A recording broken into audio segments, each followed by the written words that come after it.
This is Annabelle Gabberti, the host and publisher of the podcast Lawfully Creative. It's been a while, sorry about that, but we are very busy at the law firm Crefovi, catching up with clients, getting on some new matters in our law firm, entertainment, new matters, exciting stuff coming in. So I am only able to release this fabulous podcast episode now.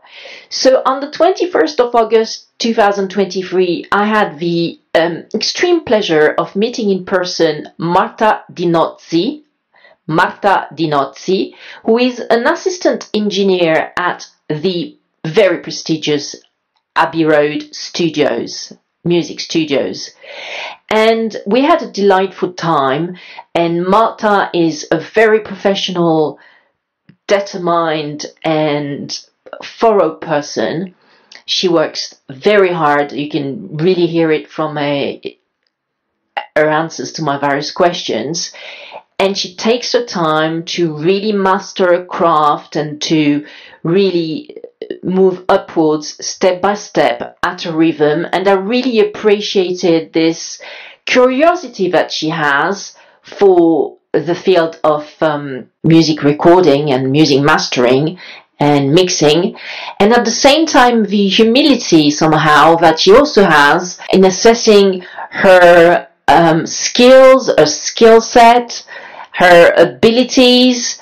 I found her a very inspiring person, and I hope you will share this opinion with me after you've heard her talking during this interview. So have a great listen and give it up for Marta di Nozzi. I've been at Abbey Road Studios. In September it's going to be 4 years of employment. Awesome.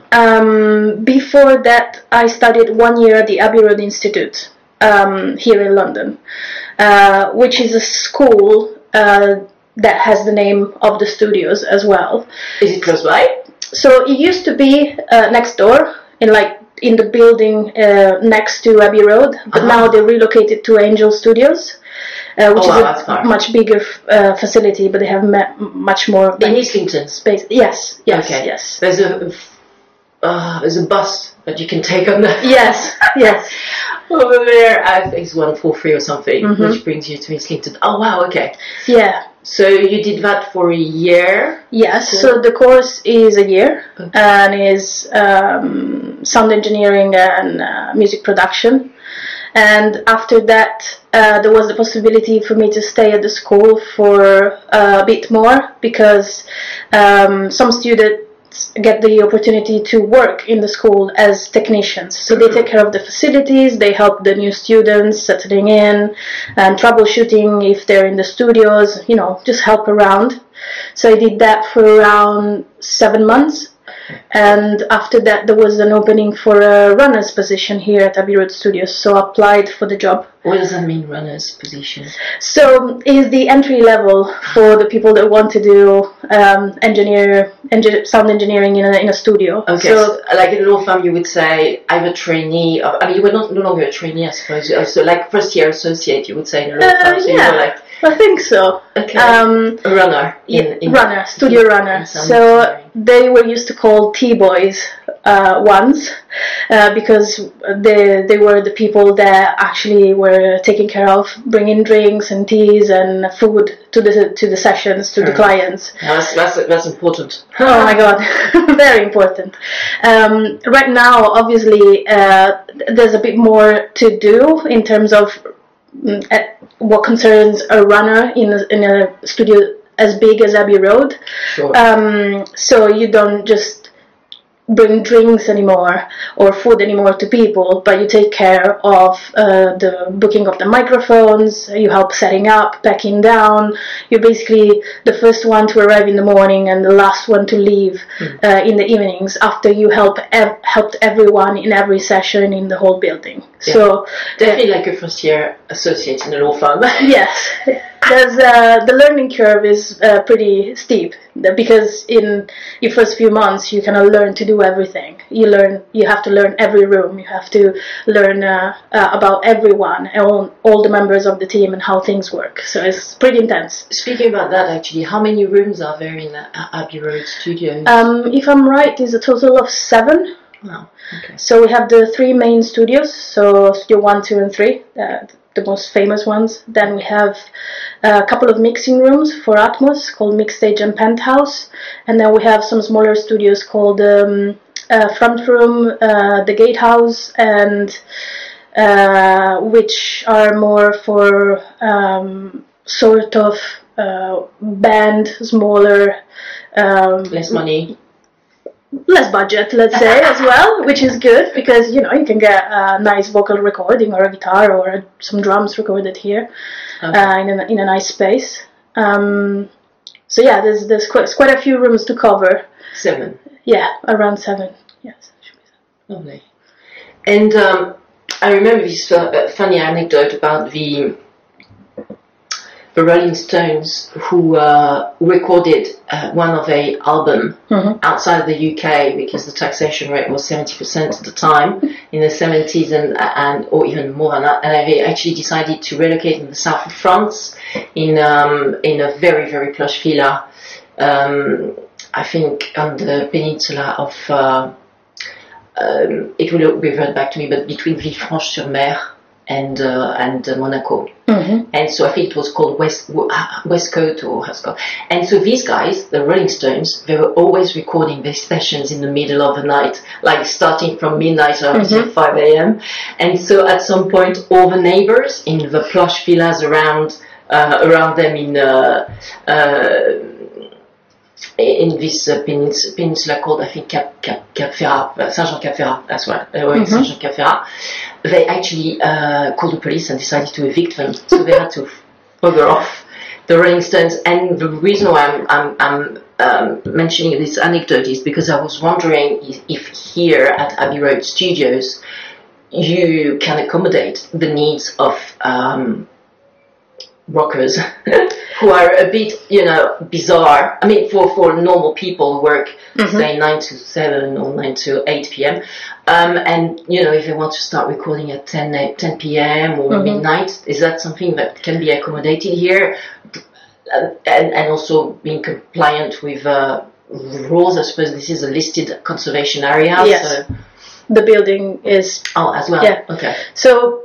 yes, it used to happen much more in the past, like at the time of the Rolling Stones or the Beatles, or right now our days are long, but they start in the morning and we finish in the evenings. Okay. But if there's some special need or requirement, yes, we can accommodate that. Right. We had some sessions, and we still have sometimes that they want to start later in the afternoon or evening. They go up until, well, not say the morning, but yeah. So sometimes it happens, but less. Sometimes it happens than before. Yeah, less than before. Yeah. Do you think this is because they take less drugs, or? Well, I would not know about that, but. It might also be, I don't know, I guess it's some sort of rule as well. The usual booking is from 10 a.m. till 8 p.m. And if you want to do more than that or different timings than that is something that needs to be discussed with the office. So having a management that actually takes care of all of this stuff with the clients, it kind of takes the pressure off of us in terms of how many hours we have to work even during the night. So it's up to the office. Yes. Maybe it could be just a jet lag thing, if they come from Australia or from the US. We have a lot of that. Like a lot of clients come from the US, and we start later in the day and we finish later at night to try and accommodate the fact that they're a bit jet lag. Or we do a lot of streaming of audio and picture if we do movies to people that couldn't come maybe to be here for the session. So some of the clients are still in the US. Really? So what you are recording? Yeah. So streaming live with musicians who are in-house here. Yes. Wow, you must have an absolutely amazing Wi-Fi connection. Yeah. Yes, more than Wi-Fi is wired, so our internet, it is in fact pretty fast. So we are able to stream audio and picture in sync with the orchestra or the musicians that are playing at the same time. Yeah, so if it's with Los Angeles, by definition you would have to start working. Yeah. So afternoon. Sometimes we start at 2 p.m. and they wake up at 5 a.m. to be able to get the streaming, and for us not to be too late in the afternoon or evening to get through the night. So we get a lot of that with clients that come from different places in the world. And are you local to here, or do you have to commute? Because especially these hours are a bit, can change. Are you or perhaps you can cab it when I recently bought a motorbike. Ooh, that's dangerous. I know, but I'm Italian. I come from Rome, so I learned to drive there, and I got my first moped when I was 14. My first motorbike when I was 16. So I decided, since I live in North London and it would take me almost an hour to get here with tube, I was like, you know what? So you take your motorbike? Yes, and now in less than half an hour I'm here, so that's pretty cool. That's awesome. That's great. Well done. So 4 years. So you said, and sorry, I might have misunderstood, but you said 4 years working here. Was that covering your time when you were at the Abbey Road Academy, or school, or was that in addition? In addition. Okay. Yeah, 5 years here in London then. 5 years and a half in London. Yes. 5 years and a half in London. Because I think you did a bit of freelancing in the meantime. Before being recruited here permanently. Yes, when I was still a technician at the Institute, I did a bit of freelancing as assistant for a mixing engineer here in London. Okay. So I was doing a bit of that as well. So 2-3 jobs, and then I got the interview for this job. So. Right. Is it permanent? Are you freelance or here? Or? I am employed by the studios, so I mainly work here. Congratulations, yes. That's wonderful. Thank you. So is that okay if we perhaps go a bit back just to understand, where you come from? And so you are from Rome. You said you were from Rome. I'm from Rome. First moped at 14 years old. Yes. I bought a scooter in the south of France in my 30s, but this was the first time using a scooter because my mother never wanted me to take a moped. Yeah. And 10 minutes after I bought it, I smashed it. Oh no! Yeah. Thank God I had the insurance already, but I had to take a course. I had to actually go back to Paris and take a course to be able to ride a 25cc. What can you do with those intellectuals? They don't know what to do with their hands. Anyway, so are you coming from a family who is musical in itself? Are your parents in the business? No, my dad is a chemical engineer and my mom is a gymnastic teacher.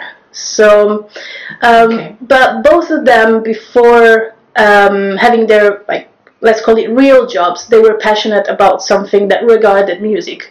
So my mom used to dance, and she did it for many years, like ballet and also modern style.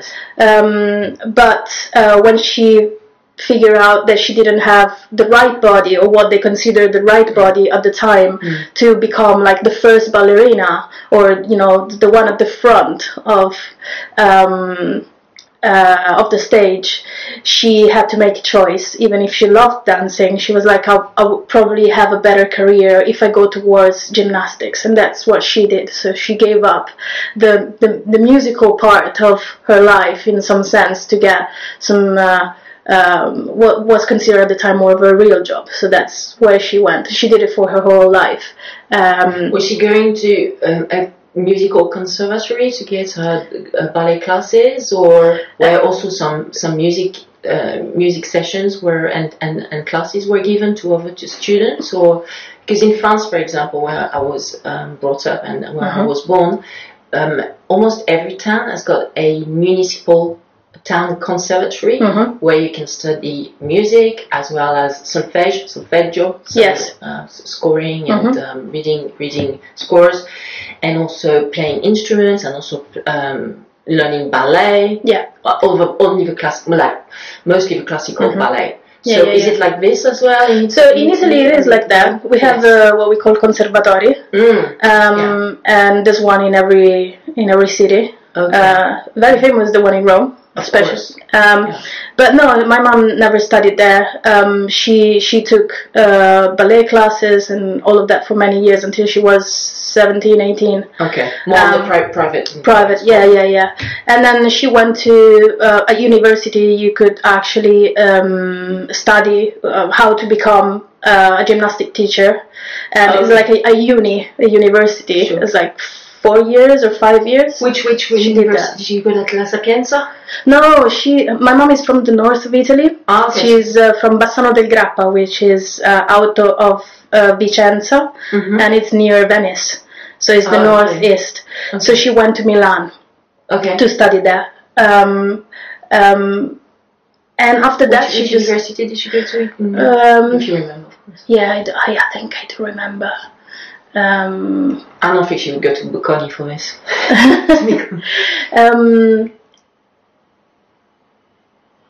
Don't worry, it's fine. No, it's because she always tells me, I've done this, and now I can remember the name of it. And I'm pretty upset about it, actually. La Scala is in Milan, isn't it? Yes. And do they also do ballet performances there, or is it... Yeah, they do. They do. And my mom always used to tell me about when my grandfather would bring her to La Scala. And it was like a very special thing, because the ticket cost a lot of money, because it was, the nicest place you could go to see ballet. And she remembers that about my grandpa, that didn't have like all the money in the world to take her, but he would when she was younger, and then she grew up with the idea of the ballet also because of that, because she witnessed at La Scala some nice things. So it is the equivalent of the English National Opera here, the Royal Opera House. Yes. Apologies, here in Covent Garden, and I think the Palais Garnier in Paris. Okay, so she had to pivot and go into gymnastics, but she was musical in the sense that she used the music to be able to do her ballet and dance classes. What about your dad? So my dad as well, his, I would not say dream, but what he loved was art. And he made sculptures of his whole life. Okay. He started with some materials and then went through different phases, reusing different kinds of materials, and becoming more abstract. But in the meantime, he was a chemical engineer, so he got, and then he met my mom, they got married, my brother was born, so, he had to kind of provide for the family. So I always saw him in his spare time making these constructions and these beautiful things. He's got an artistic side. Yes. But it wasn't until he retired that he could get all of his time put into his passion, which was making sculptures. He was not a lot at home. He would be out traveling around the world. Who did he work for? So he worked for big chemical companies. One was called Henkel. They make any sorts of, from soaps to products for cleaning. And then he also worked for a company that was taking care of oil refineries. I don't know if that's the name for them. So he probably had to go to the Middle East a lot. Yeah, he went to Middle East a lot. He would tell me about getting helicopters and, getting to the middle of the sea on the platforms where, it was like, he was basically never there. He was at home once a week for many, many years. And then my auntie, she passed away a couple of years ago, unfortunately. It was his sister. Okay. She was an accomplished painter. And some of her works, there's a couple of big mosaics that actually you can see in the underground in Naples. She lived her whole life basically in Naples. Wonderful. So she was an accomplished painter, and in the meanwhile, she was the older sister, but she was always a bit more say the biggest character. My dad was the more introverted. Yeah, more introverted. So he always saw her doing whatever she wanted to do and living her life, pursuing her art. And in the meantime, he actually had to felt the weight of providing for his family, so he couldn't pursue his artistic side. And I always thought that it was really nice that when he finally got retired, he now can spend all of his time doing that, and he's actually doing a lot of nice things in Rome, with art galleries and getting his art out, and I'm really proud of him for that. That's wonderful. And he was always the biggest supporter of me making music when I was younger, and I think the fact that he couldn't actually pursue that in his life early on made him understand how important it was for me to actually be having his support in pursuing making music, or buying me a guitar, or pay for music lessons. Okay. Is that what happened? You played the guitar? Yes, yes. When did you start? So when I was around 6 years old, I always asked to Santa for Christmas either a keyboard or a drum kit, but what would arrive was not the real thing. It was like a toy version of all the musical instruments I wanted to play. So when I was 6 years old, I talked to my mom and I was like, "Mom, I want to play the violin." The violin? Yes. And she was like, "I don't think you want to do that. I do think..." She knew how terrible it sounds when kids are actually studying and practicing. Yes. So what she told me was that, "I think you want to play the guitar." Okay. "Mom, I think I want to play the violin, but okay." And she told me, "One day you're gonna thank me, because when there's gonna be a bonfire somewhere, you're gonna bring your guitar and you're gonna be able to sing to people, and you're gonna be able to have a band or play with other people. But with the violin, it would be much more difficult for you to do something like that." Well, you could have joined an orchestra. Ensemble, but that would be more on the classical side of things. Exactly. So anyways, she kind of decided. Did you enjoy it eventually? Oh yeah, I loved it. I played classical guitar until 12. Okay. So did you go to a conservatorio? Or? No, I did like private lessons, well. And then did you learn how to read a score sheet? Yes. Yeah. Okay. I learned how to read music. I was doing solfeggio. Okay. All of that music theory. Starting from 6 years old. That's yes. Right. And then when I went to middle school in Italy, you actually have the choice, even if it's a public school, some schools provide like extra music lessons. So my middle school, between the age of 11 and 13, I was actually able to play classical guitar at school after the normal hours. Which I studied actually in Bocconi, so I was in Milan, obviously, but I also had a pen friend in Grottaferrata, which just outside of Rome. Exactly, which is above Rome. And so I used to go to Rome, Marta di Nozzi, Loffa, Mughi, Nunziante. So which quartiere, which district of Rome were you? So I'm from the north of Rome. Okay. When I was a kid, we used to live in Balduina, and then we moved to Monte Mario, and my parents now live in La Giustiniana, which is on Via Cassia. It's like the north of Rome. Okay. And at the time, I was in elementary school. Well, in the meantime, when I was a kid, we lived 5 years in Spain. So I lived 5 years in Barcelona from the age of 4 to 9. Because of your dad's job? Yes. Because he became responsible for like a Europe division on his company, so he had to relocate. Mm-hmm. And then we came back to Rome, and I studied at did a couple of years of elementary school there. And the middle school was Giovanni XXIII, which is in Balduina neighborhood.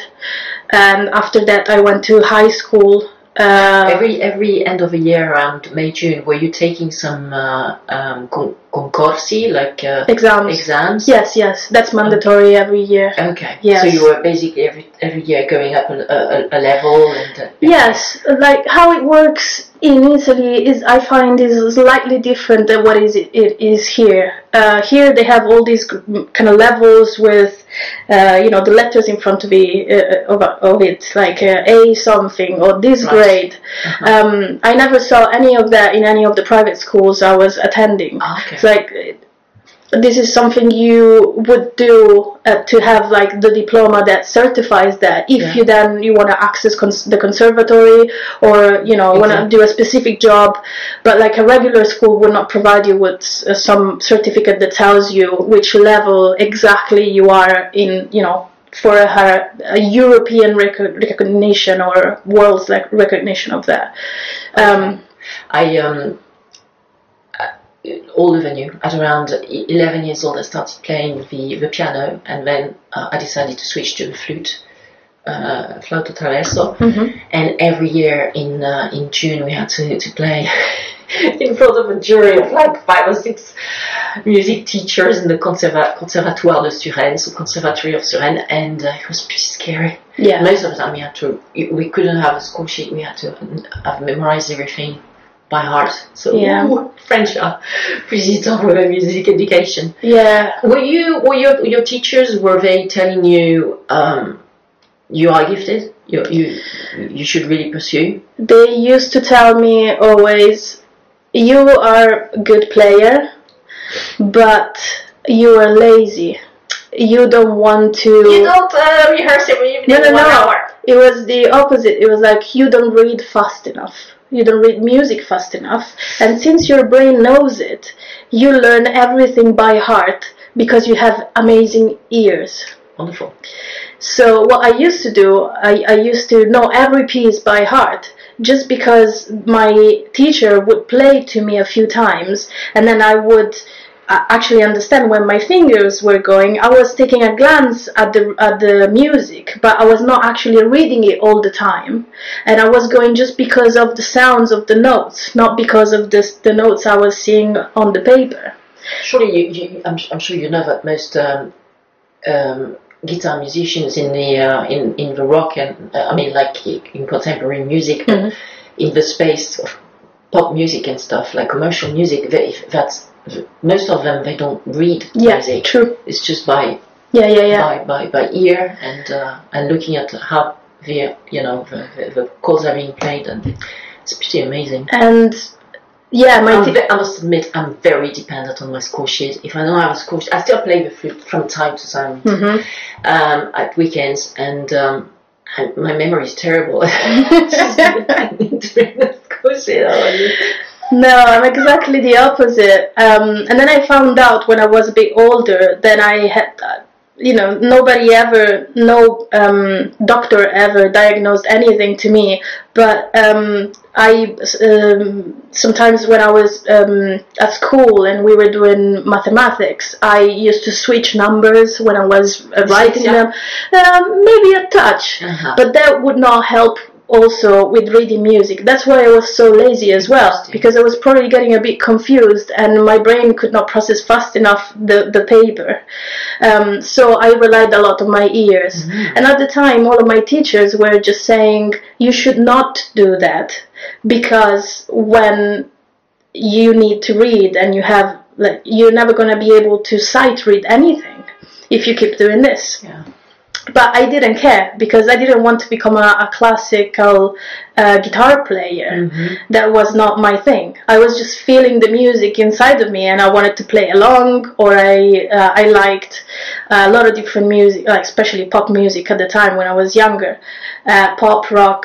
So that was my aim. It was not towards classical world, but more towards rock, pop world. So I knew there was not. It was very important to be able to read music, but sight reading was not it's paramount. You were not thinking of becoming a part of an ensemble where you would be the star guitar player and limiting yourself to just classical music. You wanted actually outside your classes, were you sometimes taking a guitar and trying to replicate some tunes you were hearing on the radio or at TV or on the... All the time. That's great. Yeah, when I was younger, internet was a thing, but it was not like as big as now. You can find any progression of chords from any song of any genre. At the time, you would type, chords for this song, and maybe someone had the time to kind of make some sort of website in which there was some indication. So I could not find everything on the internet, so I had to rely on my ears. When was that? Beginning of the noughties? Beginning of the 2000s? Beginning of 2000s. I was born in 1989, so I was 11 around 2001 actually. Yeah, okay. So I would say 2002, 2003, I asked my parents to buy me an acoustic guitar and an electric guitar, and they were so nice and they did it. Which brand did they? They bought me a Fender, a Squire actually, because it was a bit cheaper. Because when you have a kid and they're like, oh, I like this, you never know if it's really what they want to do or if they're gonna pursue it. So I think they went for the safest option, which was a cheap guitar with a very cheap amplifier. So I had that, and then they bought me Annie Bennett's acoustic guitar. So I would spend my days with acoustic guitar trying to sing, I don't know, Alanis Morissette, The Cranberries. Are you serious? You would spend your days? Yeah, all day. That's what I was doing. Right. Because I mean, for me, I would play the flute for an hour, and then I would be okay. I've rehearsed my flute. I'll talk to you in 2 or 3 days. Or tomorrow. But I wouldn't spend the whole day playing the flute or the piano. I was out of a wow. So you were really into it. I was really into it, and I wanted to sing it. So what I started to do. Were you thinking when you were a teenager that you actually would become a professional? Oh, well, as I kind of progressed and I became older, I started looking for people that could play with me. So I joined the band as a guitar player first, and then not a bass, guitar. Guitar, yes. Okay. But like a classical or contemporary, like no, electric guitar. Oh. Yeah. So what happened in my high school is that once a year they would do what they call the settimana di didattica alternativa, which means that for a week the students were in charge of the program. Awesome. It could be chaos, but it could also be really nice. So we used to watch movies and have a chat about it with all the students, or we used to make laboratories where you could learn things about different things. And there was also the laboratory about music. Mm-hmm. So I was there. Was that like a really advanced school, or like a progressive school, or was that public school? Public school. Public high school in the north of Rome, in not a particularly fancy neighborhood as well. Wow. So we would do that, and people would bring their instruments, and everyone would have a go at playing. So whoever knew how to play something would be like, oh, let's try and play this song, and just, kind of rehearse together. So I got noticed because I was playing the guitar, and I think I was playing Nothing Else Matters by Metallica on the acoustic guitar. Wow. And one of them came over to me and was like, oh, I have a band and I need a new guitarist. Would you come and try, I was like... What was he playing himself? They were doing a mix of some original songs, kind of nu metal influence, like on the heavier side. Mm-hmm. You were going for your goth phase. Wearing all dark clothes, black everywhere. Absolutely necessary in the middle of summer in Rome. Of course. Oh my God, yes. I used to wear Dr. Martens to the sea as well, like all the sand going in them. Anyways. So I was like, okay, I'll bring over my guitar. But Dr. Martens are great here in London, not not in Rome. No, not on Ostia Beach. Yeah. So I went and I tried, and they were like, okay, you can play with us. So from there I started. And how long did you stay in the band? It was roughly a year, Awesome. but then Were you the only female member of the band? no, the singer, she was a girl. Oh, good. But then at some point she decided to leave the band, or I don't know what happened, and I got called, and they were like, "Would you try and sing as well?" It's like, well, no, I know I'm not terrible, but I don't know if I'm capable of being the front woman of a band, but we can As try. well as playing the guitar. Yeah. Oh, yeah. So I was doing the rhythmic guitar, not solo parts and stuff, but rhythmic guitar and singing. Wow. And then So you did it? I did it for a bit, but then we never got to the stage, and the band just didn't work. So with the keyboard player, we formed a different band where I was singing. We were doing a mix of covers and original songs that I was composing with the keyboard player as well. Wow. How old were you by then? More or less? I would have been, I don't know, 17. Okay, so at the same time you were preparing as well what we call the baccalaureate and the in France and the A levels here. So Okay, so that was pretty intense. yeah, at 18 we do esame di maturità. Yeah. Yes, that. Which section were you in? Were you like literally or maths? Or? I took the scientific, what we call the scientific path. So I had a lot of maths, physics. Yeah. Actually, I read an article saying that people who are usually were good at playing music. Usually, they've got also some skills for math stuff. Yeah, I think that's quite linked. Yeah. Well, maths was my weak point. Scientific, let's say. Scientific. No, but it is interesting because I think it's related by the fact that music is a language and it's a written language as well. Mm-hmm. So same as mathematics, really. Yeah. So if you know how to read numbers, it might be that your brain is wired in a way that it's good, kind of easier for you to read music as well. It makes a lot of sense. Yeah. Keys and stuff.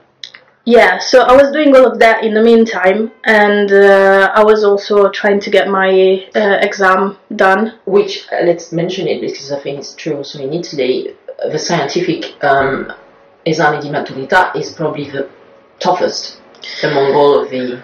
Yeah? Yeah, let's say you have that's the way it is in France. If you take the scientific route, it's supposed to be... The two more difficult ones are Liceo Classico and Liceo Scientifico, which is the classic literature, because you studied there Greek, Latin, and, literature, but in scientific path you still have Latin, but you have much more mathematics, physics, biology, chemistry, and all of that kind of stuff. So those are the two most difficult ones, yeah. So you were a busy lady at 17 years old.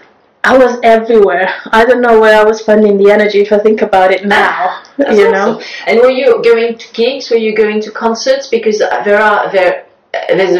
think there's a massive arena in Rome as well, where you can see very large bands. There's different ones. We have festivals every summer. We have Capannelle, which is a huge venue. We have the Auditorium, Parco della Musica, where classical music happens, but also a lot of gigs.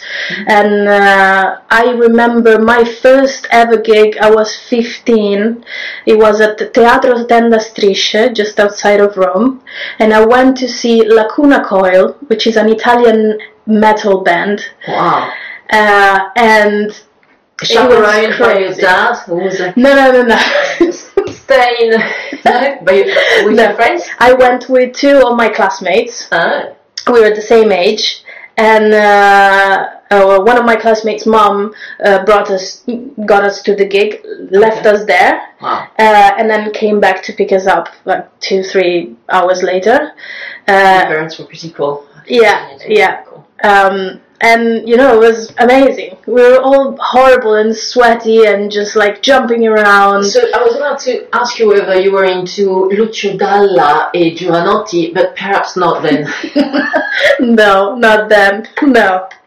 I have most respect for both of them, especially Lucio Dalla. I think it kind of changed completely Italian music, and it affected a lot of people in so many ways. He was an amazing songwriter, like, but it's a completely different genre.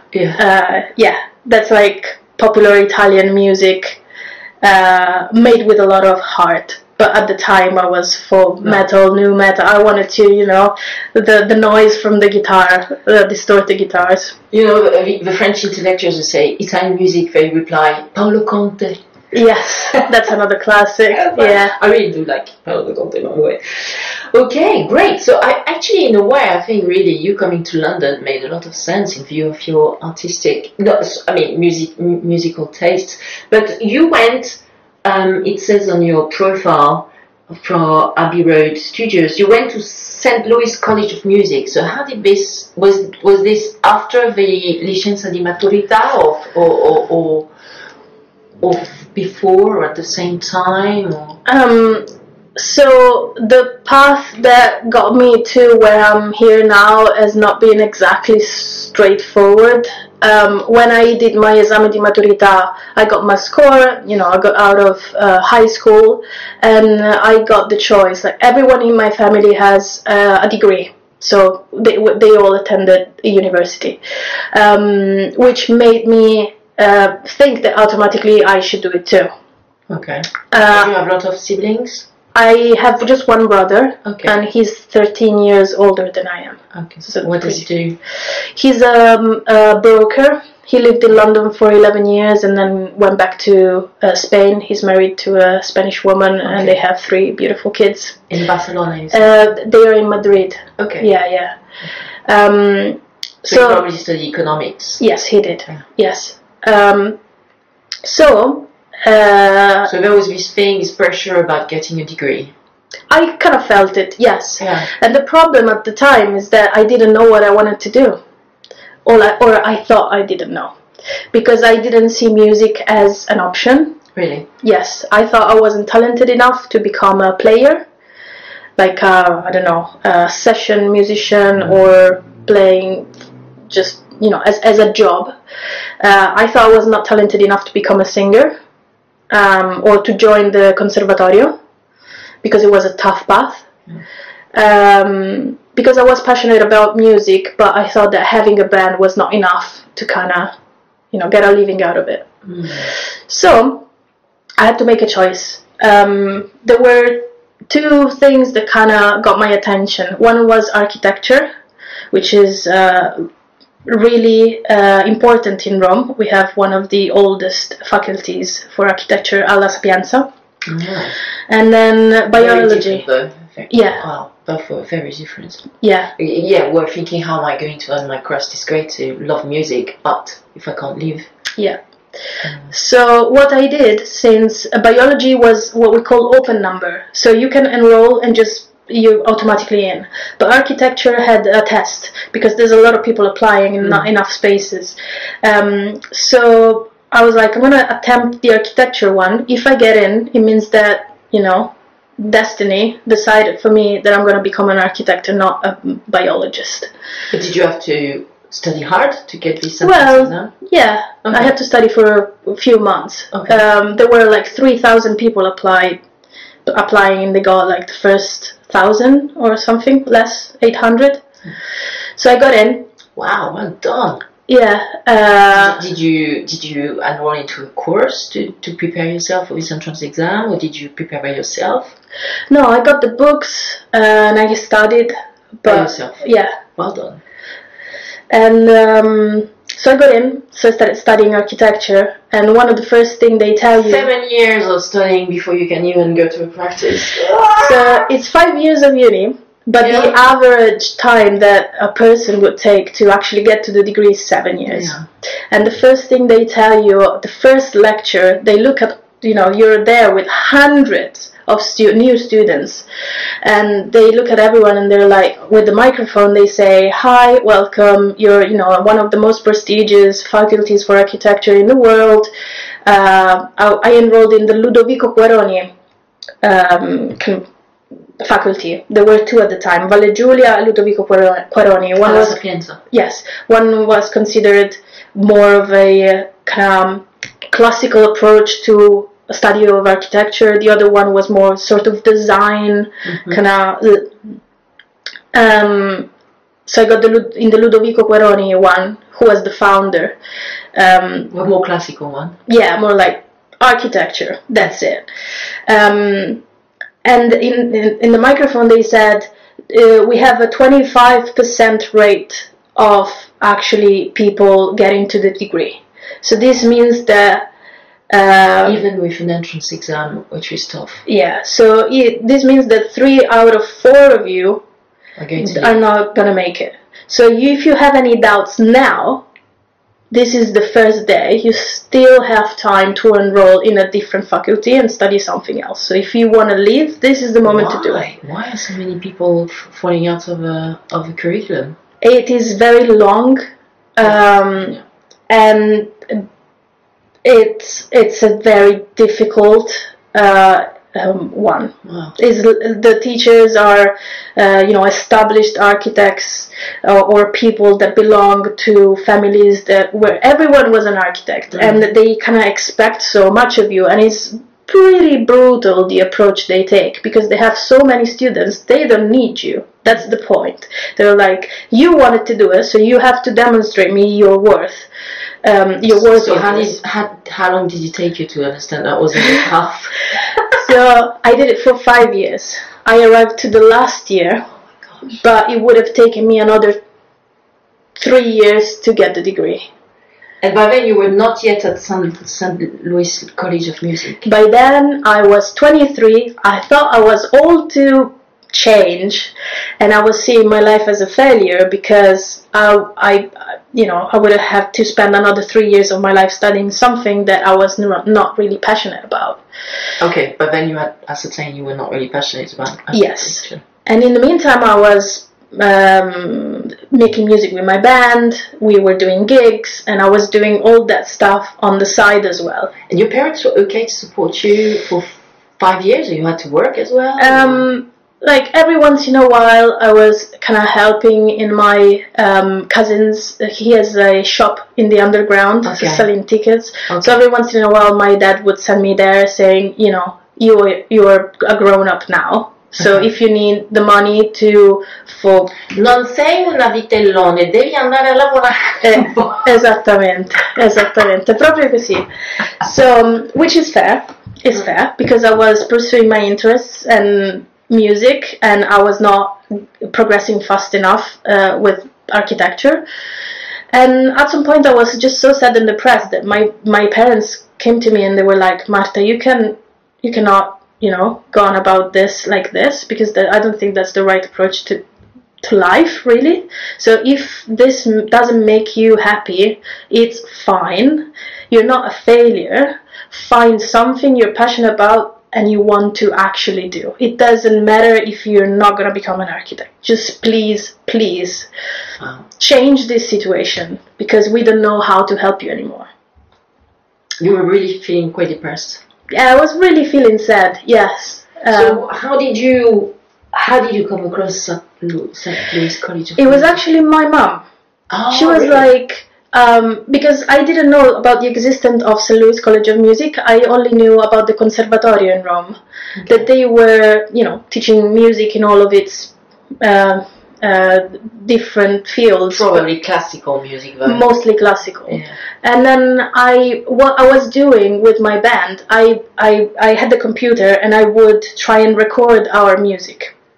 So I had downloaded all these free softwares you could use. Wow. To actually be able to, with just a microphone, to get like a track going on, and then maybe record the guitar on top, and maybe record the bass on top. So in the meantime, by myself, I was trying to do that, but I didn't know how it worked. As a sort of hobby, you were kind of improvising yourself. Yes, as a hobby. So that's interesting. My parents were like, "You spend all day doing this kind of thing. Isn't there anywhere you can learn about this?" I didn't even think about sound engineering. I didn't even know what it was at the time.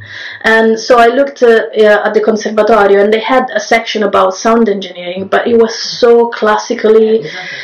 So you had to learn the setticlavio, which is all the 7 different sort of keys you can sing to. You know, you have la chiave di sol, la chiave di fa, so the bass and the treble, but you had to learn all about the theory of music theory, and I already knew that that was not my strength, and I wanted something probably more hands-on if I had to learn how to actually record music. So it was actually my mom that heard about this school.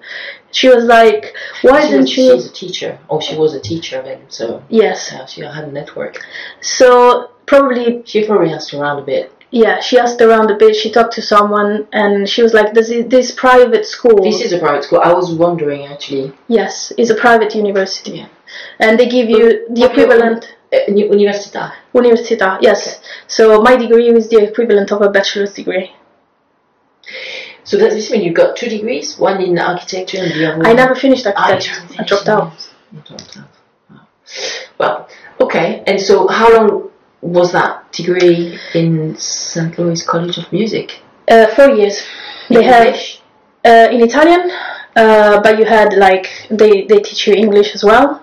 So after that, l'esame di maturità, you've got 9 years of studying. Yes. Okay. Right.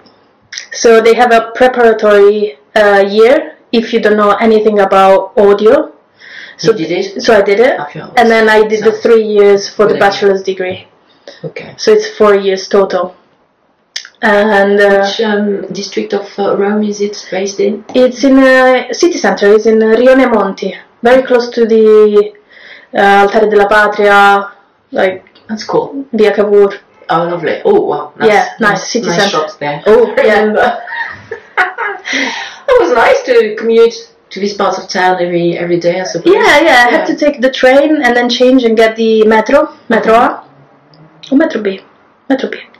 Yeah, because it's definitely not something you can do like distance learning. You have to be there, right? Yes, hands-on. And they had a studio there. Were they good? Do you think it's a good university? I do think it's a good uni. At the time, they didn't have many facilities, which is something that I found here when I came to the institute, because I wanted to be more hands-on and have more spaces, being able to learn, and also like maybe a big desk or that kind of thing. You mean the Abbey Road Institute? Yes, sorry, the Abbey Road Institute. So I studied St. Louis those 4 years, and I felt like I got a lot of theory out of it. And not more. What do you mean theory? Because I mean, I'm trying to think. I mean, here you probably don't really need to have to read score sheets, or maybe a bit less than when you are playing an instrument. But what sort of theory would you dig into? I was thinking about more audio, like the physics of audio. How to get a great sound. Yeah, I mean, we studied everything related to sound, which means also how am I going to build a studio with a good acoustic. So I studied acoustics as well, and then I studied how system works, like PA. If you do live sound, how are you going to get those speakers to be in sync with these other speakers? Or I had a module that was about everything that is electric, so you don't get electrocuted on the job, because you handle a lot of power when you work in some venues. So it was very, very technical, and in the meantime I was doing music theory, piano. Wow. And practicing piano. Yeah. You have to do it. And then I was studying music for film. So, and I had the practice. What you mean, like creating, being what do you mean? History of music for film. History of music for film. Yeah. And then I had the time in the studio, so I had to learn every microphone, how they worked, how a music desk works, a mixer. And then there's also all the protocols for softwares, what MIDI is, all the different DAWs, so digital audio workstations, so all the softwares that we use to record audio, manipulate audio. What is MIDI? MIDI is a protocol to be able to send sort of data from an instrument to a computer, or vice versa. So when you play a keyboard that doesn't have any sound in it, you probably gonna have a MIDI cable going to your laptop, and that's where the sound is. So the keyboard is sending a MIDI signal to your computer that tells the computer which note you're playing on the keyboard. And you're basically remotely controlling whatever software you have on your computer. What about editing once you have a recording where you learn this as well? Yeah, I was learning that. I was learning about editing. I was learning about mixing. I was learning about mastering. Everything. I mean, it's 3 years long plus 1, so it's 4 years long. So we got into basically every aspect of audio possible. Was that a good recipe to get your depression away? Oh yeah, it was amazing. The recordings of my band improved a lot. Thank you, mamma. Grazie mamma, grazie papà. Infinitamente grata. Because in the meantime, I was applying that to my band stuff. So I was recording our music, and I started doing a bit of freelancing. I was doing live sound in a venue, and then I got to work for a music company that was doing music for TV. So I worked on this show that it was like a kids talent show for Italian TV. So we were doing music for that. So while I was studying, I was keeping music. Was that in Cinecittà? Because I remember that the famous film studios are based close to Rome or in Rome. Cinecittà. Yes, Cinecittà is like huge for cinema. Okay. It's still working, right? Oh yeah. No, still there. But what I was working. Did you have a chance to work there sometimes? No, because for TV with all the Mediaset stuff, which is channel 4, 5, and 6. In Italy. In Italy, they have. Mediaset, that's Berlusconi, no? It was Berlusconi stuff. So they have their big studios that are just outside of Rome, I think on Via Salaria, if I'm correct. Okay. And so you were going there? So I went there for a few times, and it was actually really interesting to me to see how they do editing for TV, which is pretty different from editing for music.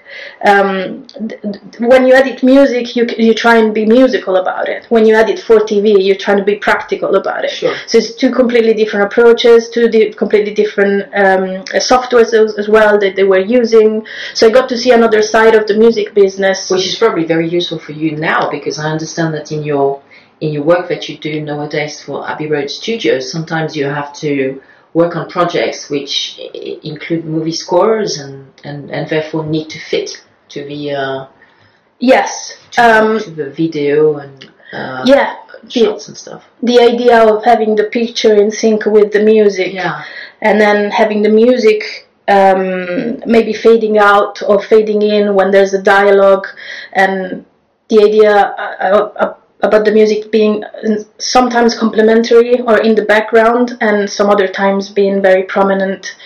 That's been interesting also to see how it works in TV.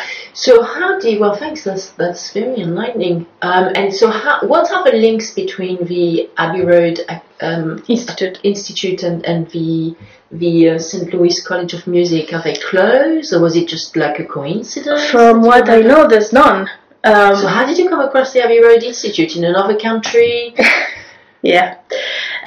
So when I got to my degree and I was freelancing and then studying and having my band and my projects, I was at the moment in my life where I looked in the mirror. I was like, if I want to do this job, because my aim was to try and get into a studio. But I was looking around me in Rome. I gather there aren't many studios in Rome. No. Okay? No. Or you need to be a man in your 50s or 60s and super connected. You said that. This is exactly how it is. There are not many studios. The ones that are there are mostly the same people. They've been there for like 30 years, and it's pretty difficult to find a place, like to put a foot in the door. So I was doing a lot of things. I thought I was working really hard, but I couldn't see how I could achieve my dream, let's say, staying there. So at some point I thought, it's either I leave and I try and do what I want to do somewhere else, or I stay here and I just, accept the fact that it's going to be difficult and probably I'm never going to get there. After all this work and this studying, that would have been a shame. So my parents were really nice about it again, and I told mom and dad I want to leave. So I got my degree. I graduated with honors at St. Louis College of Music, so I showed that I was committed. Well, leave for where? Did you have an idea? Did you look at the States as well? No, because I know it's pretty difficult with visas to kind of, and it was really far away as well. At the time, my brother was living here in London. Okay. Mm-hmm. So I could come and just take a look around. I had already visited a few times, and I thought London was a really nice city. You could wear your Doc Martens, no problem here. Yes, for sure. And then I made the research about where the music industry is actually bigger in Europe, because I thought if I have to leave and I don't want to go to a different continent... Well, either here or Sweden, but I don't know, probably I would here. I've never been to Sweden. Well, you know, with all the Abba, you know, with Swedish music. Yeah, true.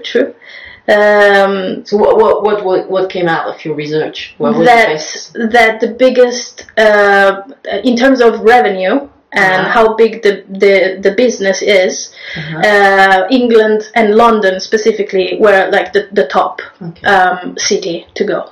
And then there was Germany with Berlin, and there was Amsterdam, so basically the north of Europe. And since I heard... They were a bit below though. Yes. Yeah. So since I knew already a bit about London, I made a research about schools in London where I could get more practical experience, and I could maybe study... my aim was not more than a year, because I also needed to get my English going. Like I had a good English, but not nearly enough to be able to work in an environment where everyone was native. So I thought, if I do 6 months or a year somewhere in a school, full-time, part-time, I don't know, let's see what the program is, and I can get access to a studio or more than one because they have the facilities, I'm going to be able also to pick up on English and learn new things and learn how the business works there, rather than just move to London and try from scratch, knowing nobody, to try and find a job there. You wanted to build a network as well. Yes. Yeah. So in my research, I found different schools, and I thought, and I saw that the Abbey Road Institute was, well, it had the name, of course. So I was like, let me take a look at the program. The program starts almost from scratch, from the basics of sound and basic of music theory, until the end of it, which is like very in depth in all of the audio related topics and music production. To a degree, these are things which you had already studied in Rome, weren't yes. Yeah. Some stuff, but yes. In Italian. But in Italian. So I thought, if I start from something easy and I pick up the language, and then the program goes and it gets more intense and more complicated, I'll be able to understand more. Very smart. So I enrolled. I came for the interview. So when was that exactly? Which year? 2018. 18. Wow. 2018. It was, I think, they started recruiting in September of 2017, and I think I came for the interview in January 2018, and the course started in February 2018.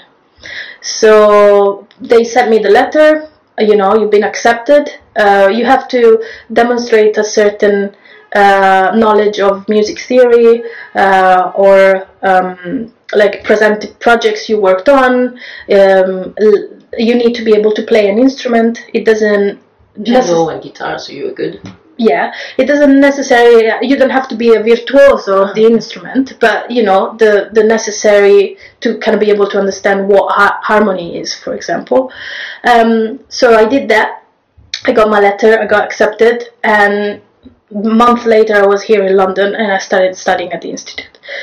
So the Institute at the time, in 2018, was here. It was not in Angel yet. Yes, okay. not just yet. Okay, they had 3 production rooms. They were smaller than what they have now, and they had the Custom 75, which is a studio that is actually here in Abbey Road Studios, where they have an Eve desk. So what's that, sorry? An Eve is a brand that makes mainly desks and mixers, but also all the parts for it. So preamps, so when EQs. you see like this sort of platform with all the buttons and stuff. Yeah, and all the, like a spaceship control exactly. thing. And yes. you call it a Neve? That's one brand, but there are many others like SSL. You call it Neve Desk? Yeah, they had and they have a Neve desk for that particular studio at the institute, and I never had in my life the chance to work on a Neve. Wow. So I was really happy about it. So how it worked? Like, what would be a ballpark figure for this kind of big stations? How much would this sort of thing cost? For example, a Neve desk. It depends. Yeah. It depends if it's new, if it's used, if it's a vintage model. Mm-hmm. From tens of thousands to hundreds of thousands. Wow. Okay, it's a big investment. It's huge investment. Yes. Engineering studio. Okay. So yeah, I got access to the studio, and I never left the studio since then. 4 years, yeah. Plus, 4 years. Plus the 1 year at the academy. Wow. And I can see on your. Yes. I can see on your. Profile on the Abbey Road website that your work is quite diverse. I mean, you're not doing just one thing. Whilst at the studio, she has worked on many projects, including movie scores for Marvel, Disney, and Netflix, such as Black Widow, Black Panther, Wakanda Forever, Doctor Strange, Fantastic Beasts, Matrix, Resurrection, Shang-Chi. I haven't heard of Shang-Chi, but so that's pretty cool. And also that you worked with Joe Bonamassa, so probably on the more, or you say something that would come to mind more if you think of a work of a sound engineer. So you worked with Joe Bonamassa, Nile Rodgers, that's cool. Kaiser Chiefs, Bastille, among others, and Alexandre Desplat, who is one of the favorite composers for Wes Anderson, and probably others as well. So what did you actually request to be put on film projects, or? So an interesting thing about Abbey Road is that you never know who's gonna come to record here. I'm sure you have a book, of autographs. I try to be professional about it. Well, you can be professional and still get an autograph. True. Or a picture, maybe. Oh yeah, cool. And so basically what happens is that the clients book the studios because they need it for the projects. And there's our team is around 25 people, if I'm correct. So we get allocated to the sessions when needed. Like the technical staff, so 25 people, or that includes also the admin and the accounts? Just the sound engineers 25 sounds of different levels, comprehending the runners as well. Right, that's big though. Yeah. Do you know, actually, I'm sure you know that, but I personally live just in front of Rack Studios. Nice. Which is in, I think, Charlton Avenue or something. And I've heard recently also that the BBC studios just got bought by a conglomerate and a group, and Hans Zimmer. And one of them is Hans Zimmer, the famous composer. So I was like, gosh, it's amazing how St. John's Wood in this part of London has got so many, and Maidavale as well, because they're called the Maidavale Studios, has got so many sound engineering studios around here, and I'm just in the middle of it. And so, but probably I think Abbey Road Studios with its 25 sound engineers would probably be the biggest, I should think. I'm not aware of the amount of stuff they have, but I would say Rack Studios for sure. You're bigger than Rack Studios, but Abbey Road, do you think? Sorry, I meant Maidavale Studios. Do you think they might be bigger because it's the Beebs? I don't think they have 25 members of the engineering team. Probably the biggest. Probably we are, yes. Yes, so about the diverse pool of clients we have. So we get allocated to different sessions. Of course, each one of us can express a preference. Sometimes it's subject to availability. Sometimes people are on holiday, so you have to cover their shifts, as any other job. Sure. Are some projects perhaps more technical than others, and therefore only very senior sound engineers can do them, or usually as long as you've gone beyond the stage of being a runner, you are able to do everything as a sound engineer? I would say that some runners as well are able to do everything. Okay, but that's another point. of course, there is different levels. Okay. We have different, would say, a pyramid in some sort of way. So we have the runners, and then you become an assistant engineer. And then after that, you become a recordist, which is another very specific figure, and then an engineer. You stayed as a runner for 7 months, you said? I was a regular runner for a year, and then I was a senior runner, which means I was managing the runners team. Oh, wow. At the moment, we have 6 runners on site, so you need someone that manages them. And I did that for another 7 months, and then I became assistant engineer, and that's where I am now. Okay. Yes. And then you were saying above assistant engineer, I suppose you have engineer? Above assistant engineer, you have recordist. Okay. And then engineer. Right. So your goal at the moment is to become a recordist? Yes, that should be the next step. Okay. But You've been an assistant engineer for how many months or years? It's 2 years now. Okay. Yeah. And to reply to your question, yes, different roles have different jobs, let's say. So while I, as an assistant engineer, I take care of some parts of the session of the work. Mm-hmm. The recordist takes care of other parts, and the engineer of other parts. So you work in duos or trios sometimes? Oh yes. To run Studio One, which is the biggest studio we have, you can have like 100-piece orchestra in there.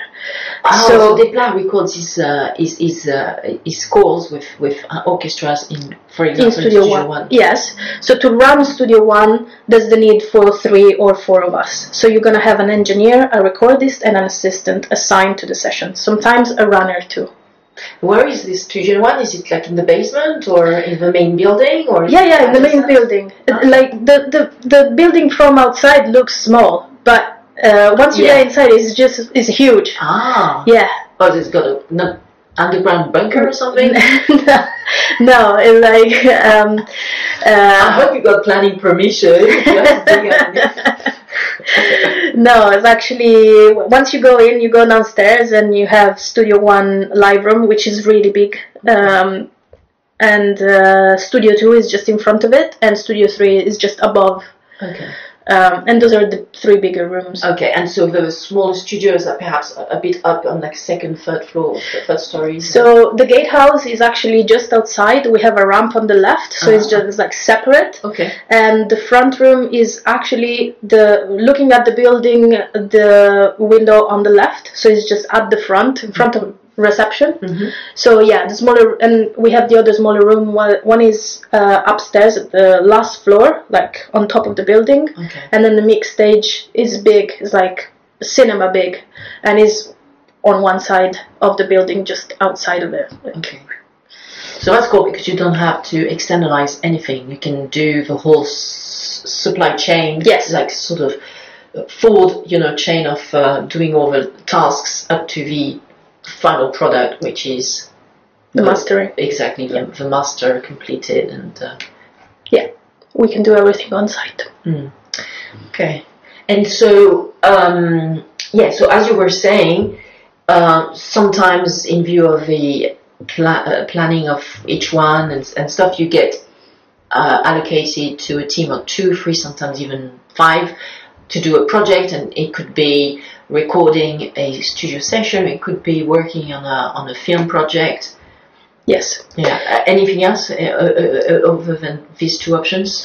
So I would say the bigger rooms is of course orchestras for scores. So you go anywhere from cinema to streaming services, so Netflix, Amazon. What does this mean in practice? Does this mean that you are inviting some session musicians that they're going to watch the film being played while they play, so that it goes with So if you look at the videos of how they recorded some of the Star Wars music in Studio One, for example, with John Williams. Can I see that? Is it online? It's online, yeah. You can on YouTube. On YouTube. You just type John Williams, Abbey Road Studios, Star Wars, and that's the video there. I'll do that. So once you see that, there's the whole orchestra, and there was a big screen with a projector, and they would project the movie in the room. So I was right. Yeah. And the conductor would give, the cues to the orchestra to go in time with, and they had the click as well. So each musician has a click track. So it's funny because this is how it used to be done in the silent film era, where they basically had all these musicians playing with the film being shown on screen, and everybody laughing. Because at the time of the mute, I don't think they had the click track, so the musician was playing and they was looking at where it should land for, I don't know, an explosion or someone. So while here it's actually with the click track, but they have the cues. Exactly. So at the beginning, click track was not a thing, but was the conductor that was watching the movie, and the orchestra was watching the movie, and they were trying to go in time with that. John Williams has a way of doing it with a clock, for example. So it was looking at the seconds on the clock, and it was timing that to the movie because of the number of frames, and everything was coinciding with kind of 60 seconds in a minute. But that was a complicated way, like his way of doing it. Nice. What we do right now is that the movie and the picture that is not streamed anywhere, like the orchestra cannot see it. We have a click track that goes with the movie, and sometimes the conductor has the picture, sometimes they don't. So the orchestra basically relies heavily on the click track that goes in sync, and score, of course. All right, okay. So they all wear some headphones. They all wear headphones, yes. Yeah. Last but not least, actually, do you have some advice for girls who want to become sound engineers? So something I wish someone would have told me when I was at the beginning was that it can be done, that you can actually do it, that probably is not going to be the easiest path, but it's not the easiest path for everyone, for anyone, guys or girls. Yes, there are some, we might find some more difficulties, in terms of again seeking representation or being able to ask for advice, or but what I can say about it is that I was really shy, so I didn't want to reach out to the people that I wanted to talk to, especially women in the industry. But now there's a big movement around women in sound engineering. Did you not go to a sort of seminar about that, about ladies working in sound engineering, I think in the US or something, last year? Or earlier this year? So we did a remote thing with Berkeley, with Emily Lazar, who's a really important mastering engineer. What is it called, this thing, this movement? Do you remember? Her specific name. The event had a specific name. Yeah, I think it was with girls or women in the title. No, it was We Are Moving the Needle. Okay. So there's also different other companies around and organizations that you can reach out to, and they have a big network of women in the industry, like Sound Girls, for example. Okay. And I think the key is also working together and reaching out to other women in the industry. This is something that I didn't do because I didn't know about it, and also I was really shy about it. But when you find someone that you think, oh, is doing something cool, they're working on amazing projects, and it seems like a person I could have a chat to or ask for advice to, please reach out, because we have social media now. Indeed. When I was younger, it was not that big, and we were not always connected, but So let's what we're use saying it. is, even if you're not based in London, you can still reach out through social Yes, media. yes. And stuff. Because maybe you're scared, maybe you're a bit shy about things, or maybe you don't know if your knowledge is enough to pursue a career in the industry, or you don't know what the next steps are to achieve what you want, but someone did it. Someone in the world managed to do it, and there's so many ways you can achieve the same thing, and I don't see why I cannot share my experience to kind of help you, maybe, or open your mind to a different way of or a different perspective of saying things. Okay. So if I could give an advice, would be actually that: reach out and find people with similar stories, and see if the paths that someone else opened for you or for the next generations, they can be pursued, and that can be for you as well. Great. Thank you, Marta. Thank you so much for having me. Wonderfully enlightening podcast episode. Thank you. Thank you.